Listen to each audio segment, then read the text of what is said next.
Convido os irmãos a se colocarem em pé, em reverência à palavra do Senhor.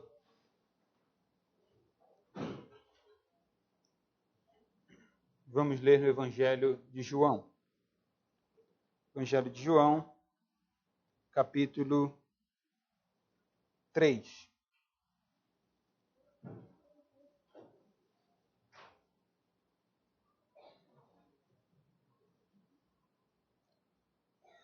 Evangelho de João, capítulo 3, vou ler do verso 1 até o verso de número 21. Diz assim a palavra do Senhor. Havia entre os fariseus um homem chamado Nicodemos, um dos principais dos judeus. Este de noite foi ter com Jesus e lhe disse: Rabi, sabemos que és mestre vindo da parte de Deus, porque ninguém pode fazer estes sinais que tu fazes se Deus não estiver com ele. A isto respondeu Jesus: em verdade te digo, que se alguém não nascer de novo, não pode ver o reino de Deus. Perguntou-lhe Nicodemos: como pode um homem nascer sendo velho? Pode, porventura, voltar ao ventre materno e nascer segunda vez? Respondeu Jesus: em verdade te digo, quem não nascer da água e do Espírito não pode entrar no reino de Deus. O que é nascido da carne é carne, e o que é nascido do Espírito é Espírito. Não te admires de eu te dizer, importa-vos nascer de novo. O vento sopra onde quer, ouves a sua voz, mas não sabes de onde vem, nem para onde vai. Assim é todo o que é nascido do Espírito. Então lhe perguntou Nicodemos: como pode suceder isto? Acudiu Jesus: tu és mestre em Israel e não compreendes estas coisas? Em verdade te digo que nós dizemos o que sabemos e testificamos o que temos visto. Contudo, não aceitais o nosso testemunho. Se tratando de coisas terrenas não me credes, como crereis se vos falar das celestiais? Ora, ninguém subiu ao céu, senão aquele que de lá desceu, a saber, o Filho do Homem que está no céu. E do modo porque Moisés levantou a serpente no deserto, assim importa que o Filho do Homem seja levantado, para que todo o que nele crê tenha a vida eterna. Porque Deus amou o mundo de tal maneira que deu o seu Filho unigênito, para que todo o que nele crê não pereça, mas tenha a vida eterna. Porquanto Deus enviou o seu Filho ao mundo, não para que julgasse o mundo, mas para que o mundo fosse salvo por ele. Quem nele crê não é julgado, o que não crê já está julgado, porquanto não crê no nome do unigênito Filho de Deus. O julgamento é este, que a luz veio ao mundo, e os homens amaram mais as trevas do que a luz, porque as suas obras eram más. Pois todo aquele que pratica o mal aborrece a luz e não se chega para a luz, a fim de não serem arguidas as suas obras.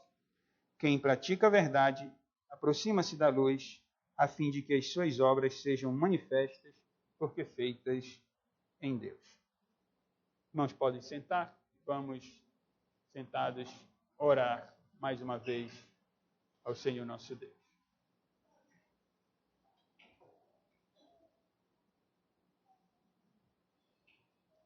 Deus soberano, Deus bendito, de eternidade a eternidade, Pai de nosso Senhor e Salvador Jesus Cristo, louvado seja o teu nome, Senhor, nesta noite do dia do Senhor, dia que tu mesmo designaste como dia santo, para que a tua igreja, agora nessa dispensação, te louvasse, te engrandecesse, te servisse de modo completo, Senhor, de modo total, pois neste dia nós não nos preocupamos, Senhor, com os afazeres dos demais dias da semana, fazeres legítimos nas responsabilidades que o Senhor nos tem colocado.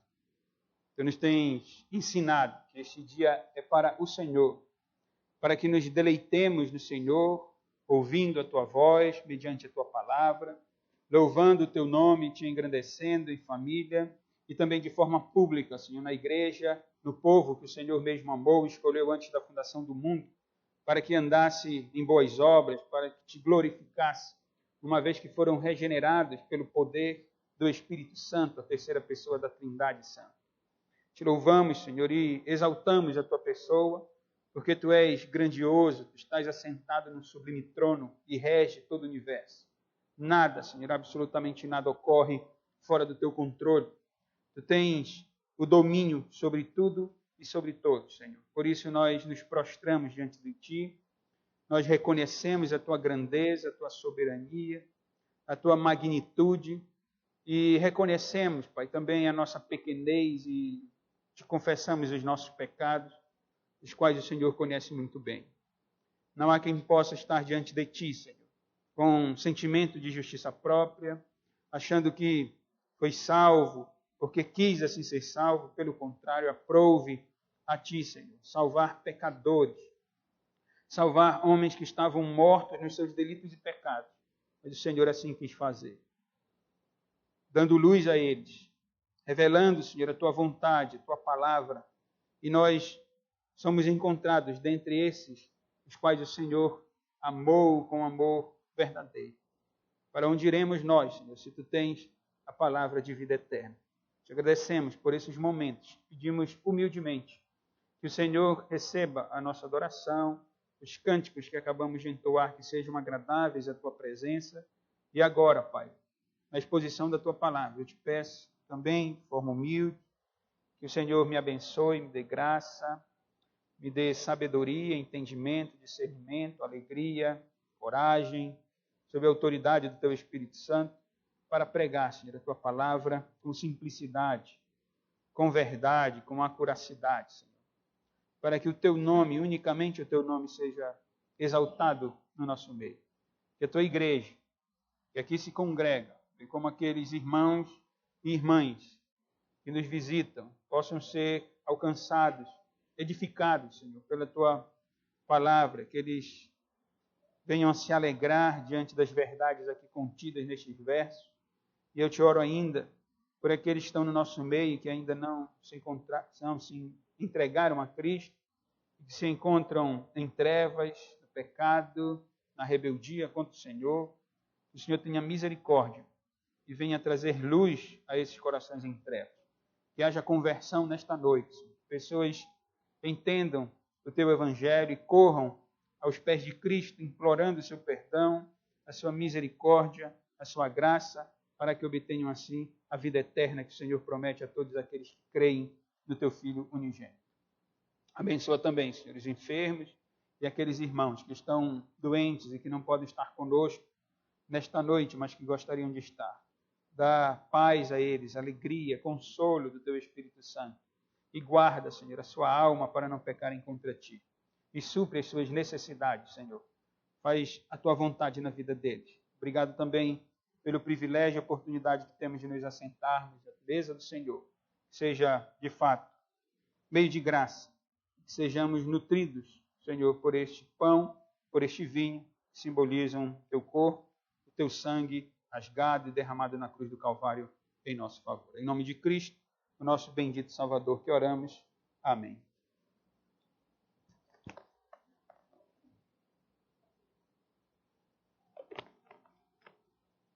Muitos irmãos aqui têm filhos, filhas, e sabem como Deus, de forma ordinária, no dia a dia, instruindo nossos filhos, convivendo com eles, o Senhor põe o amor no nosso coração. O amor de pai para filho, pelo menos a minha experiência de 4 anos e meio, é que o amor de pai para filho é um amor incondicional. Meu filho, como todo filho de Adão, veio ao mundo em pecado, e peca e erra e se rebela. Há muitas bênçãos que ele recebe, é verdade, mas se rebela, peca, desobedece, mas isso não diminui em nada o amor que Deus tem colocado no meu coração por ele. Quem é pai, quem é mãe, sabe do que eu estou falando. Quando nós pensamos em um filho sendo morto, isso já nos aperta o coração, não é? Isso já nos dá um sentimento de tristeza, ainda que não seja nosso filho. Quando nós ouvimos uma história de algum filho que foi morto, algum pai que perdeu um filho ou uma filha, de alguma forma, no acidente, de forma natural, a verdade é que nós nos entristecemos. Quando nós passamos a ser pai, nós não ouvimos mais essas histórias da mesma forma quando ouvíamos antes de ser pai ou antes de ser mãe. O amor de pai para com filho, para com seu filho, eu digo e repito, é incondicional. E nós temos na revelação da Escritura Sagrada a história verídica, a história real de Deus ter dado o seu Filho para salvar homens pecadores. Capítulo 22 do livro de Gênesis nos mostra a história de um pai, Abraão, certamente os irmãos conhecem, que não hesitou em matar o seu próprio filho, crendo na promessa que Deus lhe havia feito. Aquela história do capítulo 22 do livro de Gênesis é uma história verídica, mas usada nesse palco da humanidade que Deus mesmo tem estabelecido, uma figura para apontar para o real sacrifício, para a real dádiva, para a real ação e a poderosa, justa, infinita sabedoria e amorosa doação que Deus deu do seu Filho em prol de pecadores, quando entregou para morrer na cruz do Calvário. É disso que trata o texto que eu vou considerar agora com os irmãos. Nós temos, há alguns domingos, estudado o capítulo 3 do Evangelho de João. Eu li os 21 primeiros versos, porque os 21 primeiros versos abrangem, englobam o diálogo que foi travado entre Cristo, Jesus Cristo, e Nicodemos. Nós vimos nos 8 primeiros versos que Cristo, nesse diálogo travado com Nicodemos, ele falou acerca do novo nascimento em Deus. Porque Nicodemos, um fariseu, um dos principais dos judeus, foi até Cristo, como nós lemos e estudamos nos últimos 2 domingos. Ele chegou até Cristo com um ar de bajulação. Ele queria exaltar como um verdadeiro fariseu, como um verdadeiro hipócrita, como um verdadeiro homem que queria ser reconhecido pelos homens, que queria vestir uma capa de crente, uma capa de piedade. Ele chega até Cristo, o Senhor do universo, Deus encarnado na segunda pessoa da Trindade Santa, e começa exaltando a Cristo com um ar de bajulação. Mestre, nós sabemos que tu és vindo da parte de Deus, porque nenhum sinal que tu fazes, um homem não faz se Deus não estiver com ele. Nicodemos se encontra dentro daquele grupo do finalzinho do capítulo 2, que o apóstolo João nos mostra, que foi até Cristo, não com a motivação correta, mas apenas por causa dos sinais que ele viu que Cristo realizava. Os sinais eram credenciais para um homem que se apresentava como um enviado do próprio Deus. Isto é verdade desde as páginas do Antigo Testamento. Os profetas apresentavam as credenciais. Alguns sinais e maravilhas eram realizados pelos profetas. E Nicodemos, como conhecedor do Antigo Testamento, pelo menos o conhecia intelectualmente, porque ele é um líder dos fariseus, ele é um dos principais dos judeus, ele era fariseu, ele era rígido na interpretação da lei, e ele chega até Cristo, então, bajulando, quando eu chamei a atenção dos irmãos que Cristo nem ligou para a palavra de Nicodemos. Quando Nicodemos acabou de usar suas palavras bajuladoras, Cristo disse: olha, Nicodemos, o que importa é nascer de novo. O homem tem que nascer de novo.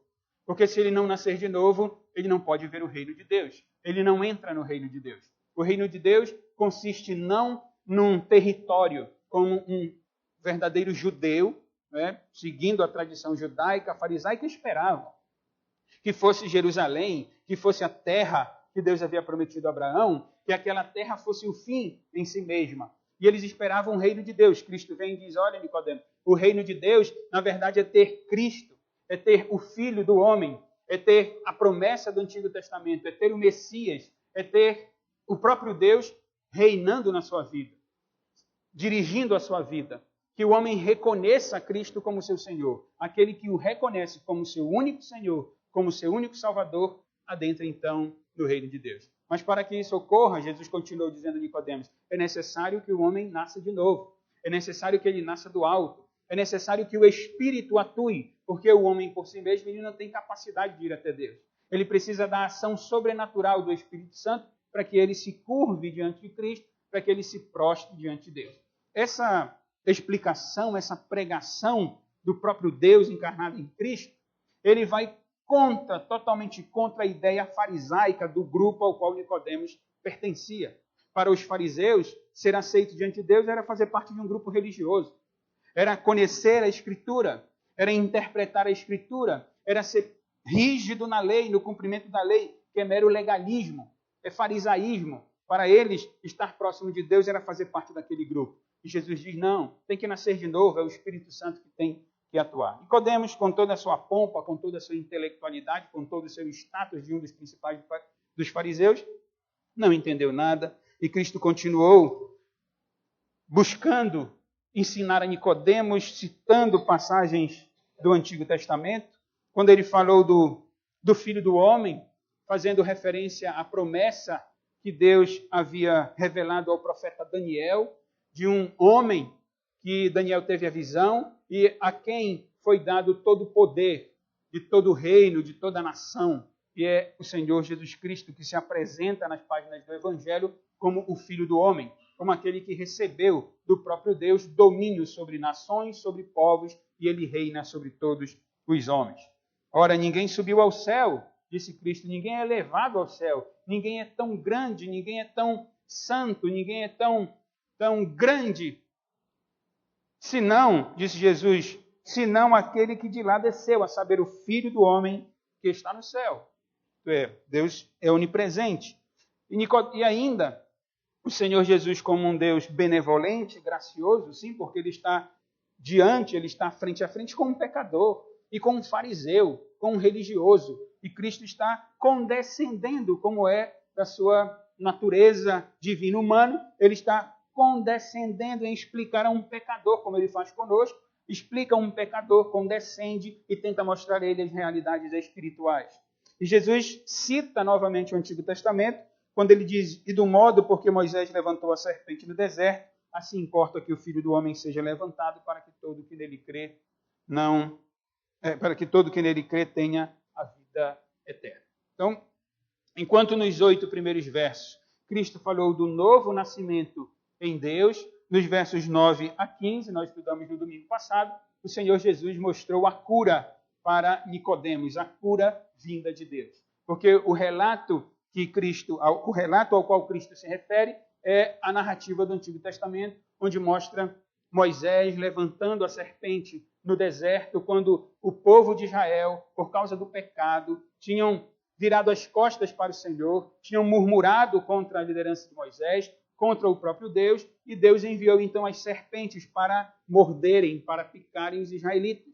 E todos aqueles que olhavam para aquela serpente que Moisés tinha levantado eram curados, diz o Antigo Testamento. E Cristo, diante de Nicodemos, que conhece muito bem o Antigo Testamento, diz assim, isso importa, é isso que deve ocorrer com o Filho do Homem.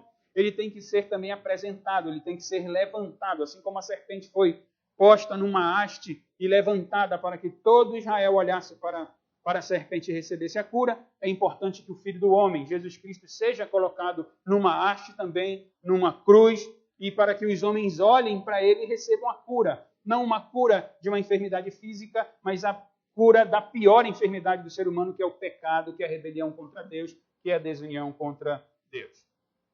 Eu disse aos irmãos ainda que nesse diálogo, Nicodemos parece que vai saindo. Por exemplo, os versos que eu vou começar a considerar agora, versos 16 a 21, na verdade, desde antes, nós temos não mais um diálogo propriamente dito, mas um monólogo. Cristo está pregando agora. É verdade, ainda está dentro desse contexto do diálogo, que Nicodemos puxou o assunto e Cristo vem ensinando a ele. Parece que Nicodemos vai saindo de cena então. Parece que ele vai reconhecendo a sua pecaminosidade. Isso nos vai parecer um pouco mais claro mais adiante, quando nós encontrarmos Nicodemos preocupado com as questões com o corpo de Cristo ressuscitado, quando ele estiver diante do próprio Sinédrio, querendo defender algo, se não me engano, no capítulo 7 ou capítulo 17, Nicodemos diante do Sinédrio parece defender a questão cristã, o ensinamento de Cristo, a doutrina de Cristo, o que parece provar que Nicodemos ouviu, compreendeu depois e foi regenerado pelo poder do Espírito Santo.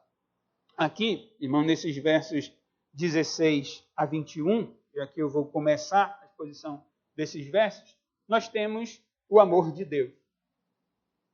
E eu quero chamar a atenção dos irmãos, primeiro, para a prova do amor de Deus e depois para o propósito do amor de Deus nos versos 16 e 17. Eu vou me deter apenas nesses 2 versos agora à noite.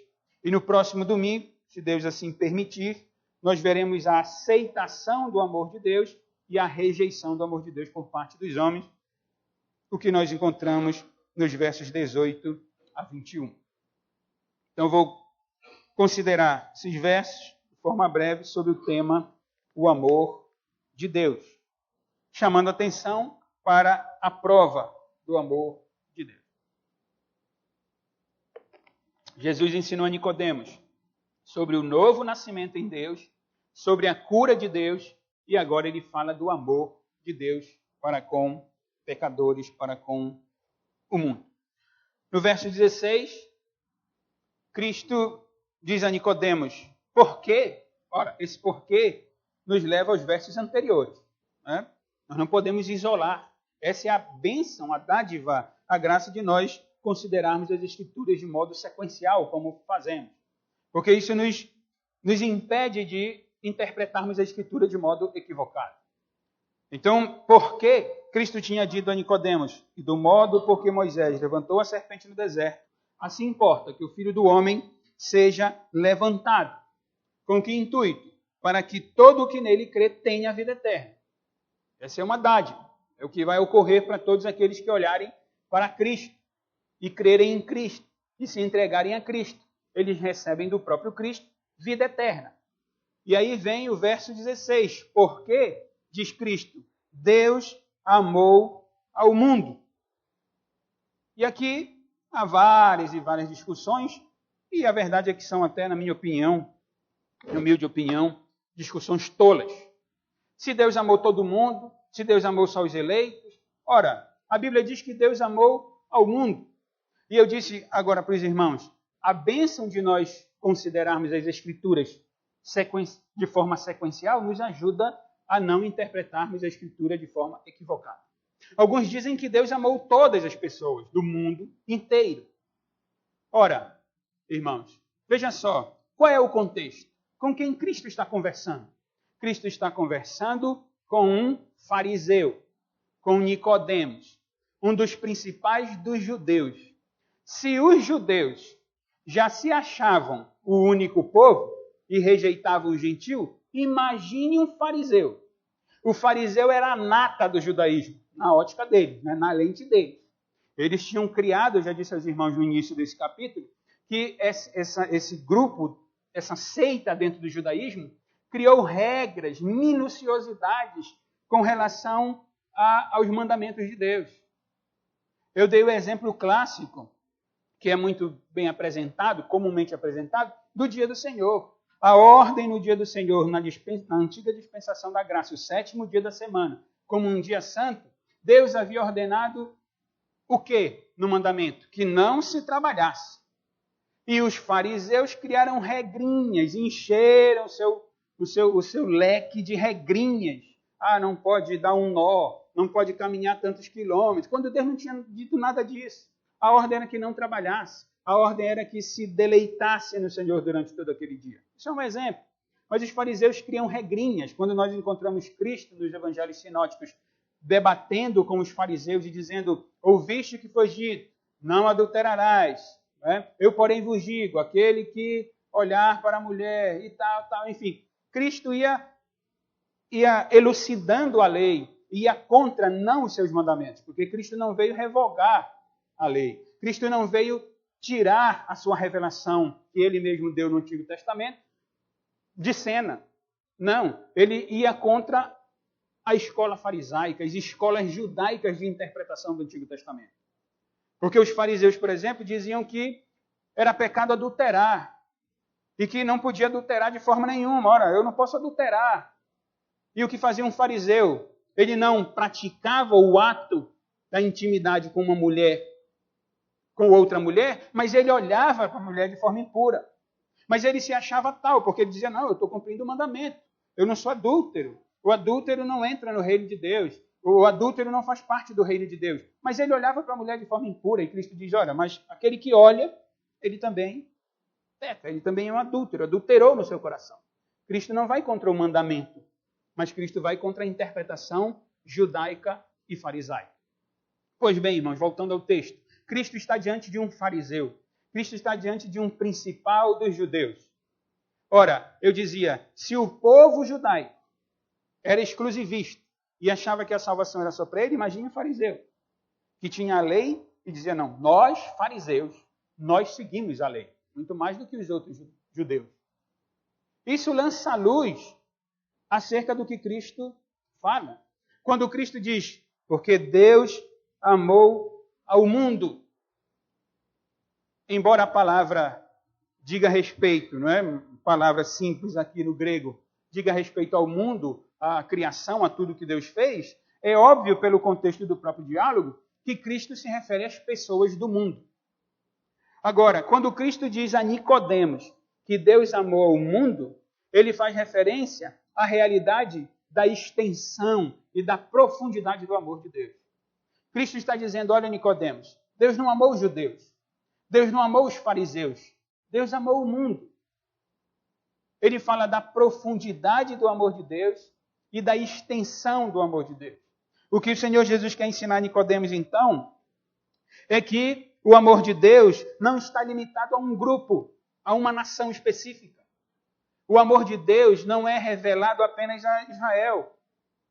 E não diz respeito a um grupo específico religioso, aos fariseus. Cristo está dizendo, olha Nicodemos, Deus amou todo tipo de pessoa. Deus amou os judeus, sim. Aquele que, vejam, o que Cristo tinha dito, importa assim como Moisés levantou a serpente do deserto, importa que o Filho do Homem seja levantado para que todo que nele crê tenha a vida eterna. Então, o próprio Cristo, como Deus, ele limita a salvação. Ele limita o seu poder operante de salvar pecadores. Ele salva aqueles que creem em Cristo. E quando Jesus está dizendo, olha, Deus amou todo tipo de pessoa, não um grupo específico. Jesus não está dizendo que Deus amou todas as pessoas do mundo. Mas ele está dizendo que Deus amou todo tipo de pessoa, toda a classe, judeu ou não judeu, rico ou pobre, membro de uma seita ali, farisaica, não é? Digo, dentro do movimento judaico, dentro da religião judaica, membros do farisaísmo ou não. É isso que Cristo está dizendo a Nicodemos, porque ele se achava, ele era membro daquele grupo. Jesus está dizendo, não, Nicodemos. Deus amou todo tipo de pessoa. O amor de Deus é revelado a todas as nações. Não é isso que Cristo vem implementar na sua encarnação? Não, nós não estamos, quando estudamos o Novo Testamento, o nascimento de Cristo, o início do seu ministério terreno, nós não estamos estudando a plenitude dos tempos, o cumprimento das profecias do Antigo Testamento. Agora o Evangelho não está mais no contexto judaico, mas ele é universal. Ele não faz parte mais de uma nação, agora ele faz parte do povo de Deus, que está espalhado por toda a terra e é composto por aqueles que creem em Cristo e que recebem dele a vida eterna. O amor de Deus é revelado, então, irmãos, a todas as nações. O amor de Deus é revelado a todas as classes de pessoas, não mais só um grupo, não mais só os sacerdotes, não mais só os levitas, não são eles só que têm agora o poder de interpretar a palavra de Deus. Essa foi uma das bandeiras, ou a principal bandeira da Reforma Protestante, o sacerdócio universal de todo crente. Todo crente é um sacerdote diante de Deus. Todo crente pode ler a Escritura e pode interpretar a Escritura, não por vontade própria, mas pela iluminação do Espírito Santo que a inspirou e que a tem preservado. Cristo está dizendo a Nicodemos, o amor de Deus é revelado a todos os homens. Deus, por meio do seu Espírito, age como Ele quer e age em quem Ele quer. Foi isso que Jesus disse. Em verdade te digo, quem não nascer da água e do Espírito não pode entrar no reino de Deus. Verso 8. O vento sopra onde quer, ouve a sua voz, mas não sabes de onde vem, nem para onde vai. Assim é todo o que é nascido do Espírito. O Espírito age, Nicodemos, independentemente do teu grupo farisaico. O Espírito age independentemente da interpretação que os judeus fazem. O Espírito é o Espírito de Cristo, o Espírito é o Espírito de Deus. O Espírito é o Espírito que inspirou os profetas, que inspirou os autores da Bíblia que Nicodemos tinha, que era o Antigo Testamento. Cristo está dizendo, o Espírito age do modo como Ele quer e em quem Ele quer. Ele não está limitado a um grupo específico, a uma nação, nem a uma seita dentro dessa nação.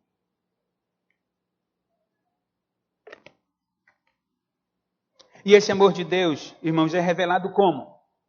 Como é revelado? Ou qual é o propósito do amor de Deus? Como Deus revela esse amor? Veja que, apesar de Nicodemos ser membro de uma seita judaica, apesar de ele ser intérprete da lei, ele não entende nada disso. E Cristo está se revelando a ele. E Cristo está dizendo, olha, Nicodemos, o amor de Deus aos homens é revelado na pessoa de Jesus Cristo. Deus amou ao mundo. Pessoas de todas as classes, pessoas de todas as nações. Ele amou ao mundo de tal maneira, a ideia no original é de forma tão grandiosa, tão inalcançável. Pois Deus amou o mundo de tal maneira que Ele deu o seu Filho unigênito. Vejam que a prova, disse algum comentarista, que eu li durante a semana, que se Deus quisesse, Ele teria dado as pessoas do mundo ao Senhor Jesus.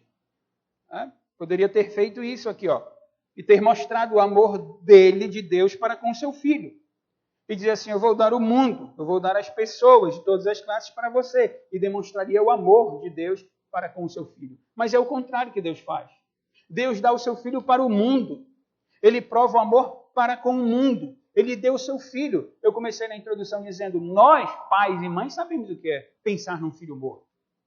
E Deus deu o seu Filho unigênito. Vejam que o apóstolo João não traz aqui nesses versos o nome Jesus Cristo, porque ele quer enfatizar a singularidade do Senhor Jesus. Ele é o Filho de Deus e ele é unigênito. Ele é o único. Ele é o único que se relaciona com Deus, diferentemente de toda a criação, diferentemente de todas as pessoas, diferentemente de todos os anjos do céu. Ele é o único que tem um relacionamento perfeito com o Pai. Ele é quem revela o Pai de forma perfeita. E Deus amou tanto o mundo, Deus amou tanto as pessoas, que Ele deu o seu Filho unigênito. Que prova de amor, irmãos. Esse mesmo apóstolo escreve a sua epístola. E na sua primeira epístola, no capítulo 4, no versículo 9, ele diz, nisto se manifestou o amor de Deus em nós, em haver Deus enviado o seu Filho unigênito ao mundo, para vivermos por meio dele. Nisto consiste o amor, diz o apóstolo João. Não em que nós tenhamos amado a Deus, mas em que Ele nos amou e enviou o seu Filho como propiciação pelos nossos pecados. Vejam como a ideia humana de dizer que eu tomo a iniciativa para ser salvo por Deus é diabólica. Ela é errada. A Bíblia nos ensina que nós não amamos a Deus, mas Deus nos amou primeiro e é por isso que nós o amamos. Claro, nós não poderíamos amar a Deus primeiramente, porque nós estávamos mortos em nossos delitos e pecados. Nós não podíamos mover um dedo em direção ao Senhor se o Senhor não nos tivesse alcançado mediante a obra do seu Espírito. Porque o Espírito sopra onde Ele quer, Ele vai para onde Ele quer. Assim é o Espírito. Ele age onde Ele quer. E é Ele que toma os seus eleitos para si. É Ele que toma aquelas pessoas por quem Deus amou de forma eficaz.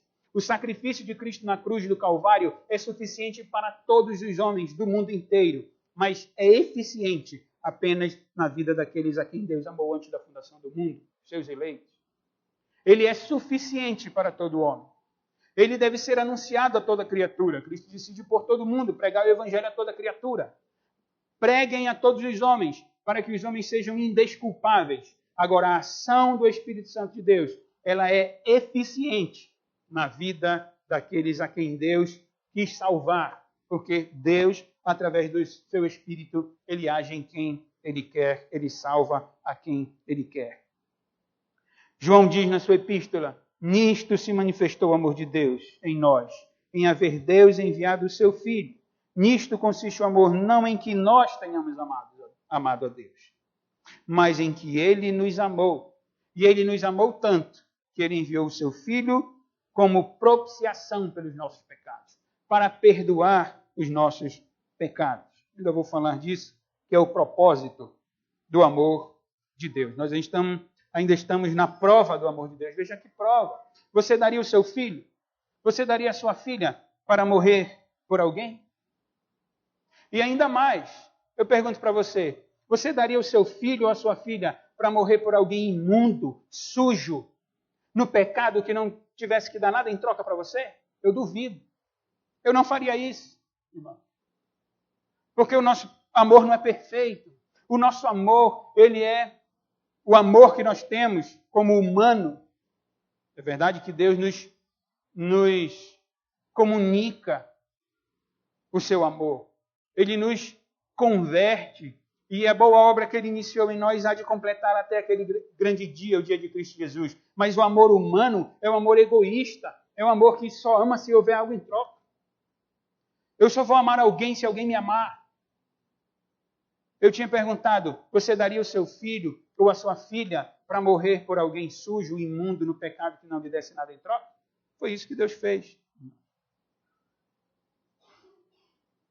Romanos capítulo 5, verso 6, porque Cristo, quando nós ainda éramos fracos, morreu a seu tempo pelos ímpios. Dificilmente alguém morreria por um justo. É difícil, diz Paulo, por um justo, por alguém correto, pois poderá ser que pelo bom alguém se anime a morrer. Talvez até alguém se anime a morrer por esse bom, por esse justo. Mas Deus, diz o apóstolo Paulo, prova o seu próprio amor para conosco, pelo fato de ter Cristo morrido por nós, sendo nós ainda pecadores. Logo, muito mais agora, sendo justificados pelo seu sangue, seremos por ele salvos da ira. Porque se nós, quando inimigos, nós éramos inimigos de Deus, fomos reconciliados com Deus mediante a morte do seu Filho, muito mais, estando já reconciliados, seremos salvos pela sua vida. E não apenas isto, mas também nos gloriamos em Deus por nosso Senhor Jesus Cristo, por intermédio de quem recebemos agora a reconciliação. Paulo está aqui no capítulo 5 de Romanos falando da justificação mediante a fé com Deus e do ministério da reconciliação. Nós, os crentes, nós temos esse ministério da reconciliação, de pregar o evangelho ao mundo e dizer, olha, Deus reconcilia o mundo consigo por meio de Cristo Jesus. Por isso os homens devem crer em Cristo, devem se entregar a Cristo, para que possam ser reconciliados com Deus. Porque se não há uma entrega total, se não há uma fé genuína, eles continuam na triste realidade da inimizade contra Deus. O homem, quando vem a este mundo, ele vem inimigo de Deus. Ele vem em pecado. Ele vem morto nos seus delitos e pecados. Ele precisa de Cristo e precisa ser reconciliado com Deus. Agora, irmãos, porque Deus nos amou, com que propósito ele enviou o seu Filho? Já mencionei aqui. Cristo disse a Nicodemos, porque Deus amou o mundo, de tal maneira que deu o seu Filho unigênito. No verso 17 diz, porque Deus enviou o seu Filho ao mundo. É semelhante aqui. E o propósito nós encontramos na parte B desses versos, do verso 16 e verso 17. No verso 16 nós lemos, para que todo o que nele crê não pereça, mas tenha vida eterna. Na parte B do verso 17, não para que julgasse o mundo, mas para que o mundo fosse salvo por ele. Deus entregou o seu Filho. Essa é a prova do seu amor. Com que intuito? Diz o apóstolo João, ou melhor, diz Cristo, e o apóstolo João grafa aqui as palavras do Senhor Jesus. Deus entregou o seu Filho não para julgar o mundo. Julgar aqui é um verbo no grego que poderia ser traduzido por condenar também. Julgar e condenar é semelhante. O que Cristo está dizendo é que Deus enviou o seu Filho ao mundo não para condenar o mundo. Não para condenar as pessoas. E é óbvio, irmão, é óbvio. E Nicodemos tem que entender isso e nós temos que entender isso. Cristo não veio condenar o mundo, sabe por quê? Porque o mundo já está condenado. Desde que Adão e Eva pecaram, o mundo está condenado. O mundo já está condenado ao inferno. Cristo não vem para condenar.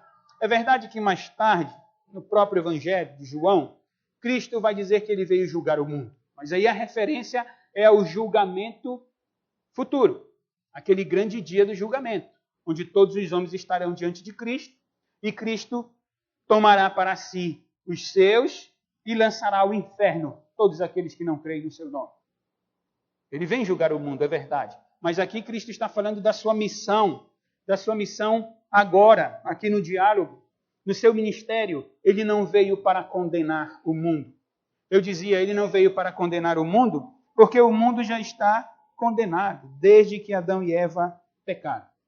Me acompanhem em algumas passagens do Antigo Testamento, começando lá em Gênesis. No capítulo 1, no capítulo 2, Deus cria tudo muito bom. Cria o homem à sua imagem e à sua semelhança, e dá responsabilidades. Mas no capítulo 3, o homem, por seu livre-arbítrio, porque Adão o tinha. Adão, diferente de nós, não tinha inclinação para o erro, não tinha inclinação para o pecado. Ele não nasceu morto nos seus delitos e pecados.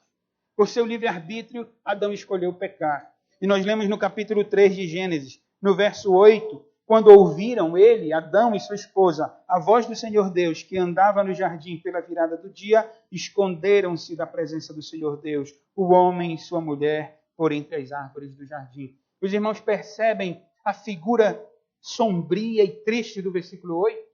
Porque até o capítulo 2, o homem vivia com Deus, Deus conversava com o homem ouvia a voz de Deus. O homem recebia as instruções do Senhor, mas no início do capítulo 3, o homem peca, e no versículo 8, o homem se esconde de Deus, como nós quando pecamos. Quando nós pecamos, nós não queremos mais saber de Deus. Quando nós pecamos, nós deprimimos e dizemos, não, Senhor, não dá mais, eu não quero mais. Porque é isso que o pecado causa ao homem. Esse foi o pecado, a consequência do pecado. Isso mostra a condenação do mundo. Os homens não querem Deus, os homens se escondem de Deus. Que insanidade, irmãos. Como uma pessoa não quer Deus, o Deus Todo-Poderoso, o Deus sábio, o Deus infinito, o Deus amoroso, porque Cristo está dizendo que Deus é amor. Isso é reflexo do pecado e da condenação do mundo. Então o homem se esconde. Quando nós andamos um pouco mais e chegamos no capítulo 4, nós encontramos a história de Abel e Caim. E também no verso 8, nós lemos, disse Caim a Abel, seu irmão, vamos ao campo. Estando eles no campo, sucedeu que se levantou Caim contra Abel, seu irmão, e o matou. Que é isso, irmão?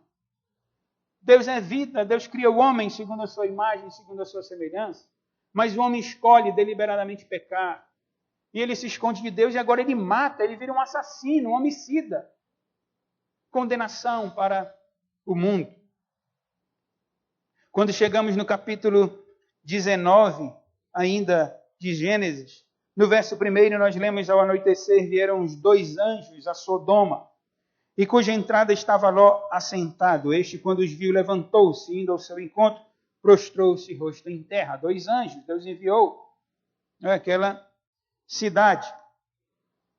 E no versículo 4, mas antes que se deitassem, os homens daquela cidade cercaram a casa.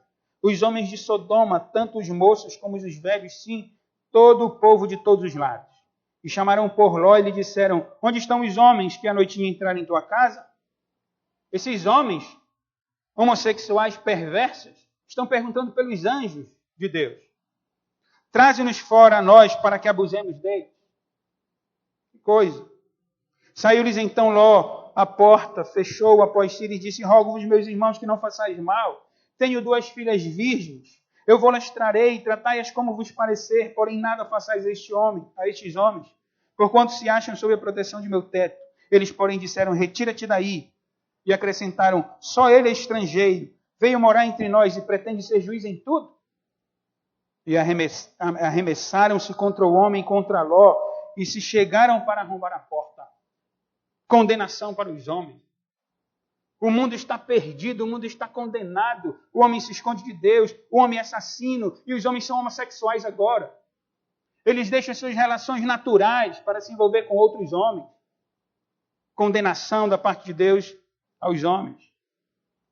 No capítulo 39 de Gênesis, no versículo 7, o que nós temos nessa narrativa? Um jovem piedoso que quer servir a Deus. E nós lemos no verso 7, Gênesis 39, aconteceu depois destas coisas, que a mulher de seu senhor pôs os olhos em José e lhe disse, deita-te comigo, o adultério. Irmão, o adultério já tinha acontecido lá no capítulo 4 também, com o descendente de Caim. Lameque, o primeiro adúltero da história da humanidade. Então o homem se esconde de Deus, o homem é assassino, o homem agora é perverso sexualmente, e agora ele é adúltero também. E Deus continua revelando a pecaminosidade e a condenação dos homens quando nós chegamos em Êxodo. No início do livro de Êxodo, nós encontramos no versículo 8 do capítulo 1. Entremente se levantou o novo rei sobre o Egito, que não conhecera José. Ele disse ao seu povo: eis que o povo dos filhos de Israel é mais numeroso e mais forte do que nós. Eia, usemos de astúcia para com eles, para que não se multiplique, e seja o caso que, vindo guerra, ele se ajunte com os nossos inimigos, pelejem contra nós e saia da terra. Irmãos, que insanidade de Faraó. Quando eu preguei esse texto, eu disse aos irmãos: o povo judeu não é povo de guerra, irmão. O que os filhos de Israel têm aqui no Egito, senão cajados, bois e ovelhas?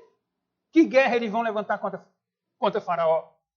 Mas Faraó, na sua perversidade, como todo ímpio, rei ímpio, governante ímpio, ele se sente ameaçado simplesmente pela presença do povo de Deus, pelos filhos de Israel.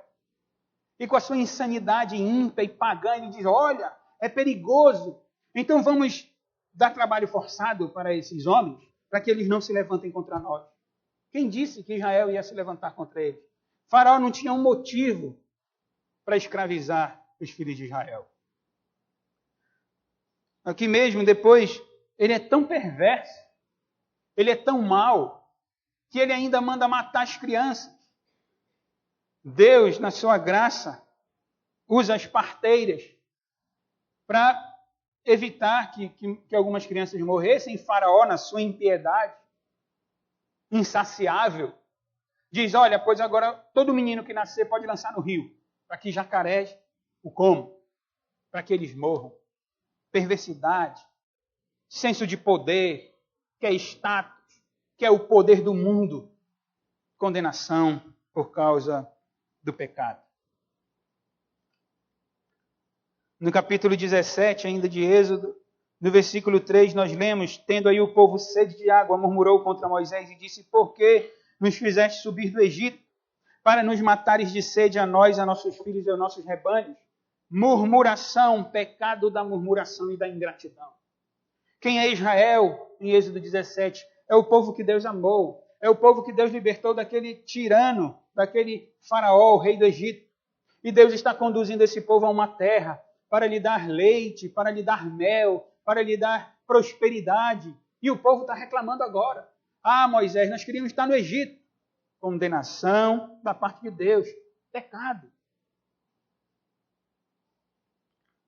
No capítulo 32, até o capítulo 31, Deus está conversando com Moisés, está revelando a sua lei, está instruindo Moisés para que conduza o seu povo, para que pastoreie Israel. E no capítulo 32, o que o povo diz a Arão, irmão de Moisés: olha, Arão, Moisés está demorando muito lá no monte. Vamos fazer o seguinte, vamos fazer uma festa aqui, vamos fazer um bezerro de ouro. E Arão toma as argolas e as joias das mulheres e cria um bezerro de ouro, um ídolo, e o povo se prostra. Pecado, irmãos, consequência do pecado de Adão. O mundo está condenado. Foi por isso que Jeremias, no capítulo 17, verso 9, disse: enganoso é o coração, mais do que todas as coisas, e desesperadamente corrupto. Quem o conhecerá? Essa é a realidade do coração humano. Essa é a realidade do meu coração. Essa é a realidade do seu coração. O coração humano é corrupto, ele é mau, ele é enganoso. Eu pedi ao presbítero Jonas que lesse aquele texto de Romanos, capítulo 1, onde Paulo resume toda a triste realidade do mundo. O mundo está condenado à ira de Deus, disse o apóstolo Paulo, Romanos 1,18.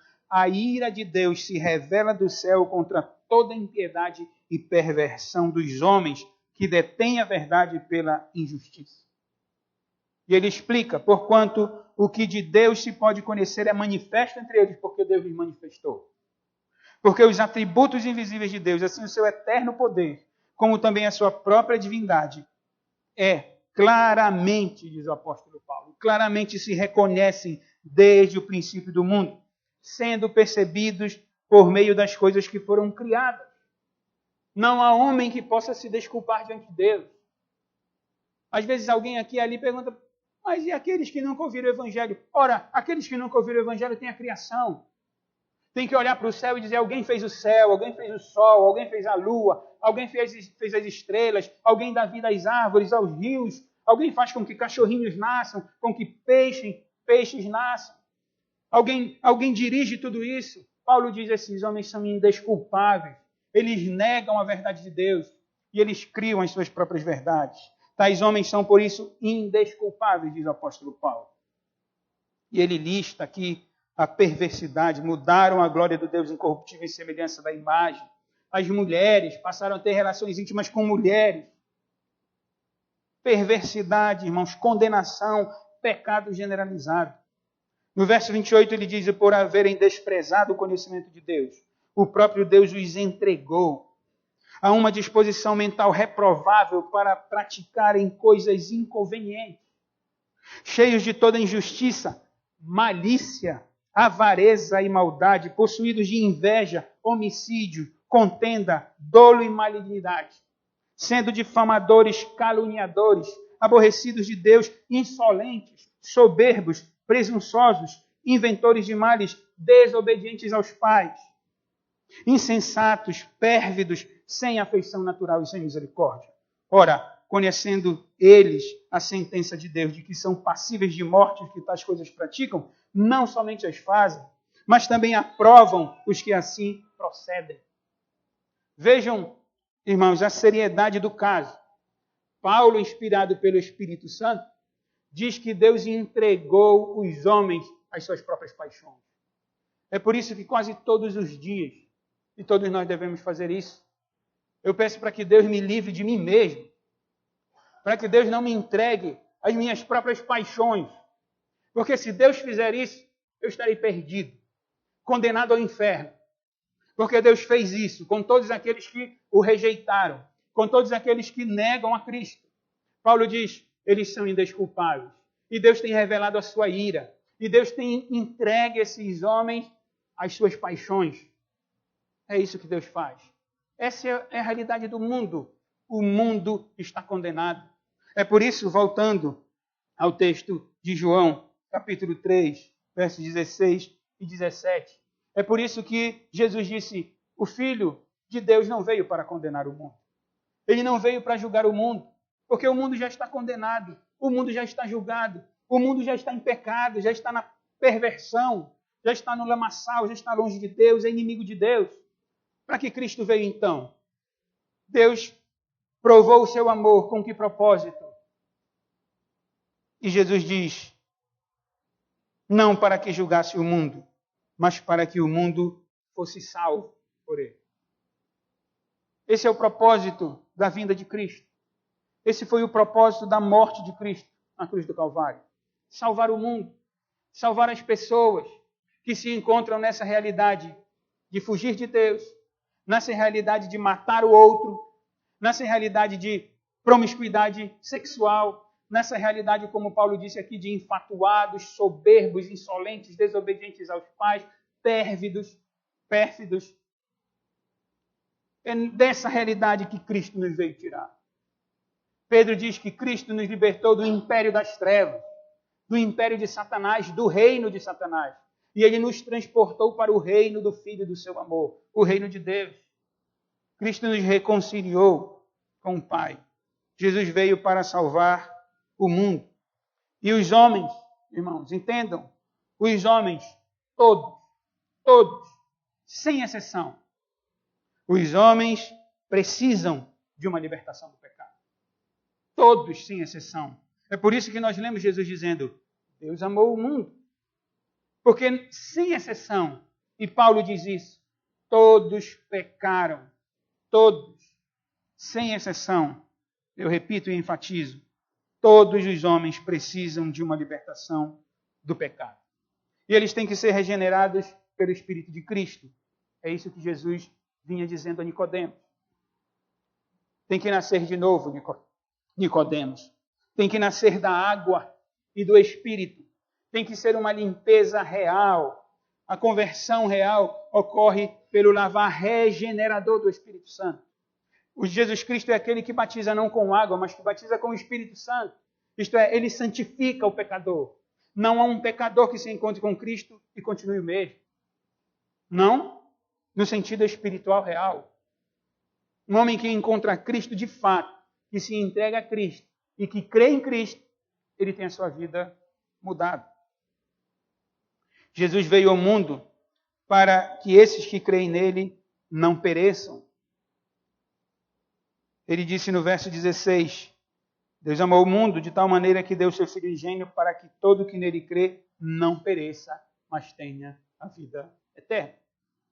O perecer aqui, ele é aqui paralelo, ele é aqui, deve ser compreendido aqui, na mesma realidade da condenação do mundo.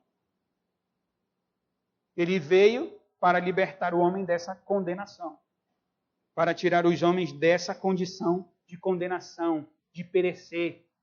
Não que eles terão de ser eliminados e exterminados, mas outras passagens dos evangelhos nos mostram que aqueles que negam a Cristo, aqueles que vivem ainda no seu pecado, amando o pecado, desobedecendo a Deus, tendo a mentira na sua vida, esses sofrerão eternamente no fogo do inferno. Pagarão caro por causa da sua rebelião contra Deus. Então Cristo vem para livrar os homens dessa condenação.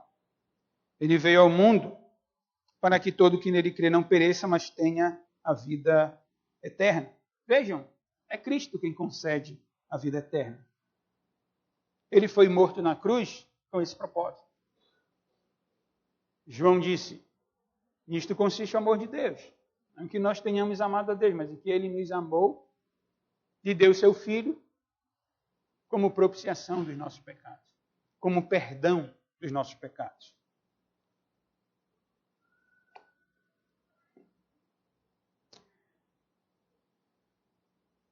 Aqui no versículo 14, eu já fiz referência, preguei, e Jesus falou da serpente, e ele se apresentou como aquele que seria colocado na cruz, na haste de madeira, para curar os homens da enfermidade do pecado, para dar vida e vida eterna.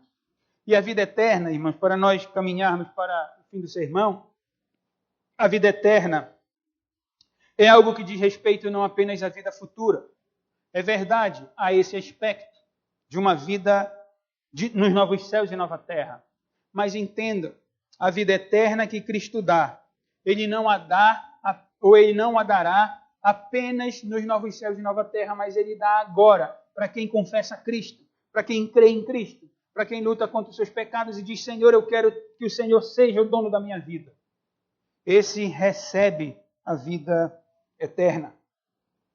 Isso significa que a vida eterna ela é uma realidade no presente também. Nós já experimentamos algo do que vai ocorrer nos novos céus e nova terra. O que ocorrerá nos novos céus e nova terra?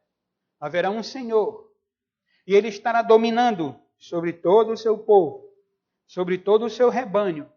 Nós já não experimentamos isso por meio do seu Espírito Santo, que opera mediante a sua palavra, nos instruindo, nos orientando, nos conduzindo, pois Ele nos conduzirá eternamente.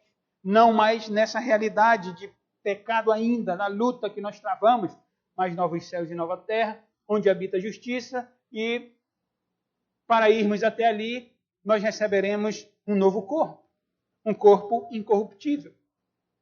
Nós já experimentamos, irmãos. É verdade, não plenamente, mas nós já experimentamos essa realidade da vida eterna, do reino de Deus, do senhorio de Cristo na nossa vida. Jesus diz, Deus amou o mundo de tal maneira que deu seu Filho unigênito para que todo que nele crê não pereça, mas tenha a vida eterna. O verbo ter significa compartilhar. Então, todo aquele que crê em Cristo, ele recebe do Senhor a vida eterna. O Senhor Jesus compartilha com ele a vida eterna. Tem o sentido de comunhão genuína com Deus pela fé em Jesus Cristo.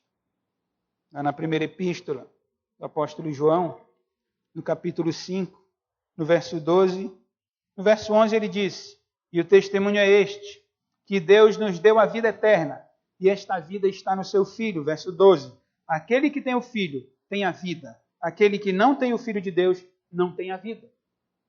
Essa é a realidade espiritual. Nós recebemos de Deus vida eterna por meio de Cristo. Na segunda epístola de João, no verso 9, todo aquele que ultrapassa a doutrina de Cristo e nela não permanece, não tem Deus. O que permanece na doutrina, esse tem tanto o Pai como o Filho.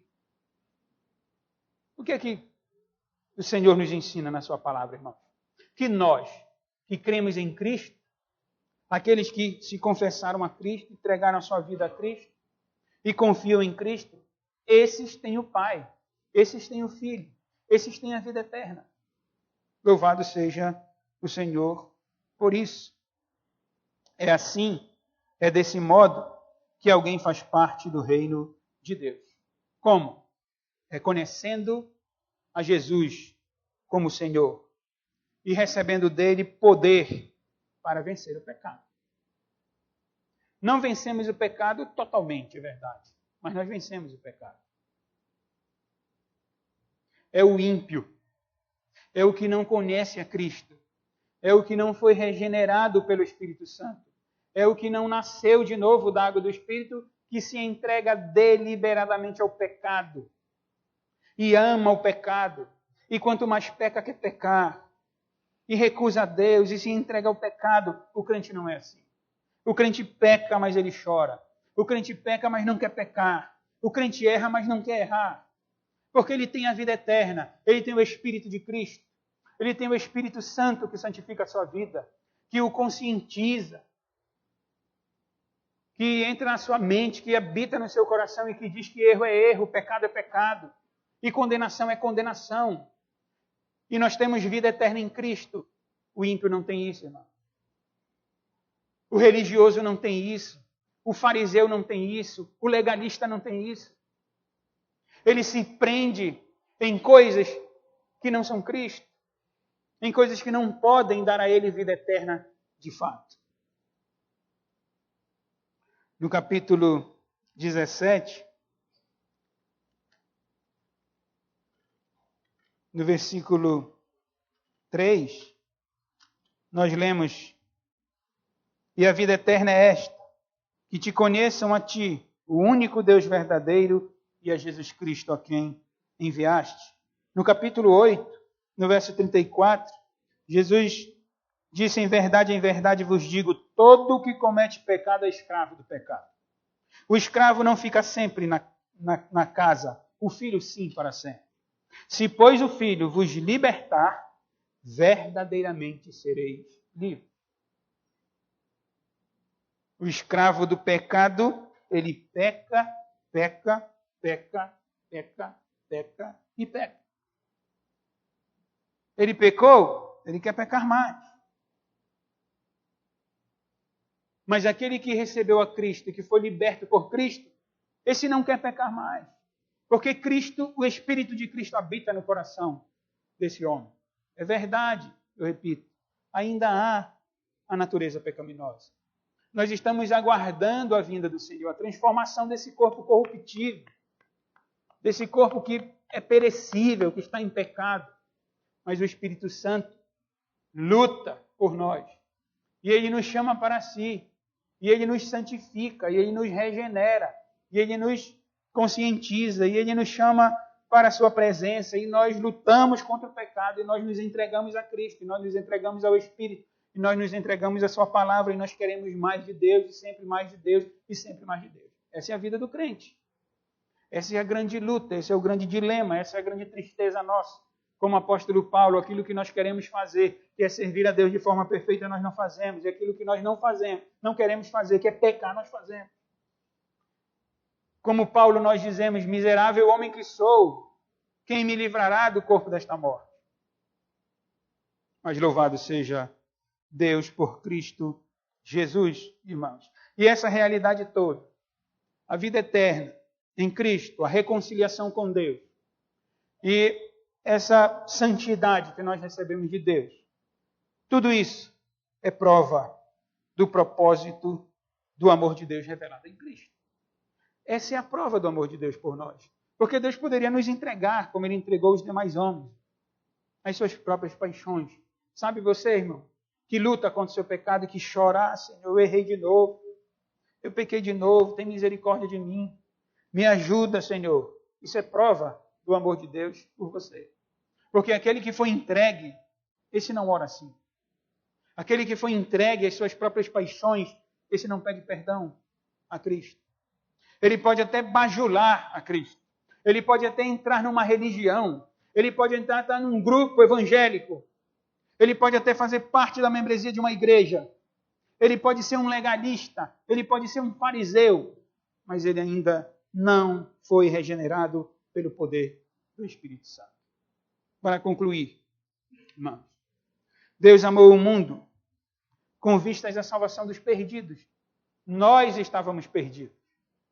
Eu estava perdido, longe do Senhor. Mas Deus me amou. Nós estávamos perdidos, longe de Deus, mas Deus nos amou. Irmãos, e a salvação ocorre, portanto, unicamente por meio de Cristo. Unicamente por meio do nosso Senhor Jesus Cristo, o Filho unigênito de Deus. Na segunda carta de Paulo aos Coríntios, no capítulo 5, no verso 18, ele diz: ora, tudo provém de Deus, que nos reconciliou consigo mesmo por meio de Cristo e nos deu o ministério da reconciliação, a saber, que Deus estava em Cristo reconciliando consigo o mundo, não imputando aos homens as suas transgressões, e nos confiou a palavra da reconciliação. De sorte que somos embaixadores em nome de Cristo, como se Deus exortasse por nosso intermédio. Em nome de Cristo, pois, diz o apóstolo Paulo, rogamos que vos reconcilieis com Deus. Aquele que não conheceu o pecado, ele o fez pecado por nós, para que nele fôssemos feitos justiça de Deus. Você crente, para concluir, irmãos, para nós cantarmos, continue lutando contra os seus pecados. Não desanime, não. Cristo nos deu vida eterna, Cristo lhe deu vida eterna. Essa é a prova do amor de Deus. É que você tem recebido o Filho. Você tem a vida eterna, é por isso que você chora pelos seus pecados, é por isso que você luta, por isso que você não quer mais pecar, é por isso que você ama ir para a igreja, é por isso que você ama ler a Escritura. É por isso, porque Deus está atuando. E fique firme. A boa obra que Deus iniciou há de completá-la até aquele grande dia. Se aproxime da luz. Nós vamos considerar os versos seguintes no próximo domingo, onde João diz: todo aquele que pratica o mal aborrece a luz, não se chega para a luz a fim de não serem arguidas as suas obras. Quem pratica a verdade, você, apesar de você mesmo, apesar da natureza pecaminosa ainda, quem pratica a verdade aproxima-se da luz, a fim de que as suas obras sejam manifestas, porque feitas em Deus. Continue firme no caminho do Senhor. Eu animo você a permanecer firme, porque nós desanimamos, os homens, Paulo desanimou, os reformadores desanimaram, homens crentes que nós temos como exemplos de piedade, de força espiritual, também desanimam, também choram, mas não desanime não, fique firme em Cristo. Agora você que ainda não se confiou a Cristo, que não é crente ainda, você se encontra sob a condenação de Deus. Porque aqueles que não creem em Cristo, aqueles que negam a Cristo, negam aquele que enviou a Cristo. Negam o seu Deus, o Deus verdadeiro, Pai de nosso Senhor e Salvador Jesus Cristo, aquele que reconciliou homens, pecadores como nós, consigo mesmo. Você que ainda não se confiou a Cristo, vá a Cristo. Confesse a Cristo. Ore a Cristo. Peça perdão pelos seus pecados. Abra o seu coração e queira obedecer ao Senhor Jesus. Queira entrar no reino de Deus. Jesus disse: aquele que vem a mim, de forma alguma lançarei fora. Então vá a Cristo. Se converta a Cristo. Confesse a Cristo. E queira o senhorio de Cristo. Veja só, eu estou convidando você que ainda não se confiou a Cristo, a ir a Cristo. não é a um grupo religioso. Isso posteriormente, a verdadeira igreja, a igreja de Cristo, se manifesta nas congregações locais. É verdade. Mas não se começa assim. Se começa entregando a vida a Cristo. E entendendo o senhorio de Cristo, entendendo que Cristo mesmo estabeleceu a sua igreja, aí depois você fará parte de uma igreja genuinamente evangélica, que prega o evangelho com verdade, com graça, com simplicidade para a glória de Deus. Vá a Cristo e receba de Cristo a vida eterna. Que Deus nos abençoe. Vamos ficar de pé. Peço ao presbítero Isoênio que escolha um hino, um cântico. Nós vamos louvar o nome do Senhor. Enquanto louvamos, eu convido o pastor Armando e os presbíteros para virem à frente, com o intuito de administrarmos o sacramento da Santa Ceia do Senhor. Vamos cantar.